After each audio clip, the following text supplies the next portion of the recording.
জামাত ইসলামী আছে, এটার মধ্যে ইসলামী আছে, মৌলবাদী আছে না, তাকে বলবে আপনার কথা বলতে দেবেন আসে। যদি আপনি এখান থেকে বাঁচতে চান তাহলে প্রথম কথা হচ্ছে রাষ্ট্র গঠন আগে, সরকার পরে। সরকার আপনি অবশ্যই পাবেন, কিন্তু দুই রকম নির্বাচন আছে সামনে, দুই প্রকার নির্বাচন।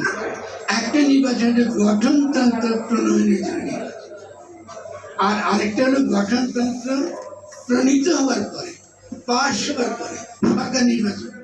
তার রাজনৈতিক দলগুলোকে অপেক্ষা করতে হবে সরকারের নির্বাচনের পর্যন্ত।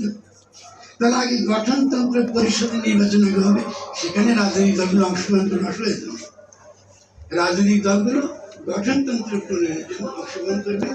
আমরা এখানে যেমন গঠনতান্ত্রিক কাউন্সিল হবে, তেমনি বিভিন্ন জেলায়, বিভিন্ন উপজেলায় এরকম সবাই জনগণকে ভূখণ্ড স্বাধীন করেছি, রাষ্ট্র গঠন করতে পারে।